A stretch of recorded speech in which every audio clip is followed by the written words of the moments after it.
নমস্কার বন্ধুরা, আমার চ্যানেল আমাদের রান্নাঘরে আপনাদের স্বাগত। আজ আমরা বানাতে চলেছি একদম দোকানের মতো স্বাদের মুচমুচে জিলেপি। এই জিলেপি বানাতে কি কি উপকরণ লাগছে তা আমরা জেনে নিই। 1 কাপ ময়দা, 1 কাপ চিনি, সাদা তেল, 2 চামচ ঘি, একটু কেশর। প্রথমে 1 কাপ ময়দা হাফ কাপ জল দিয়ে একটু ঘন করে গোলা করে 7 থেকে 8 ঘন্টা ফার্মেন্ট করতে রেখে দেব। একটু কম জল দিয়ে এটিকে গোলা করলে ভালো হয়, কারণ ফার্মেন্ট হওয়ার পরেও ময়দা থেকে একটু জল ছাড়ে। 7 থেকে 8 ঘন্টা ময়দা ভেজানোর পর এইভাবে ময়দাটা ফুলে উঠেছে। ময়দার ব্যাটারটা ঠিক এতটা কনসিস্টেন্সির হতে হবে। এইবার শিরা তৈরি করার জন্য একটি কড়াইয়ে 1 কাপ চিনি ও হাফ কাপ জল দিয়ে একটু ফুটতে লাগলে 1 চিমটে কেশর দিয়ে ভালো করে আবারও ফুটিয়ে নেব।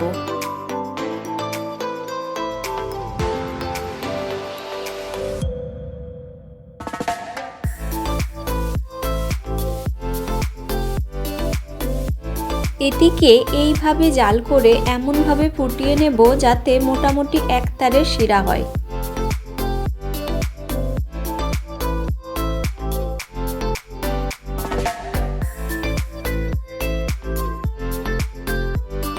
এখন অন্য একটি প্যানে বেশ খানিকটা সাদা তেল গরম করে তাতে 2 থেকে 3 চামচ ঘি দেব, যাতে ঘিয়ের গন্ধটা ভালো আসে।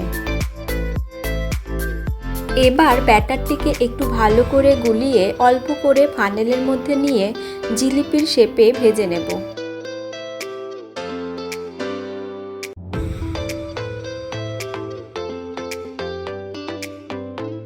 ফার্মেন্টেশনটা ভালো হলে জিলিপিও বেশ মুচমুচে হয়।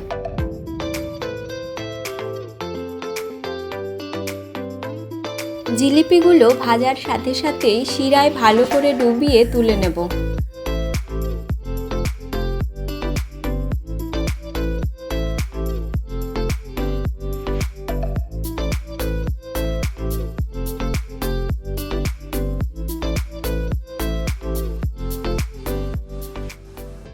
এভাবেই খুব সহজেই বাড়িতে বানিয়ে ফেলুন দোকানের মতো মুচমুচে স্বাদের জিলিপি।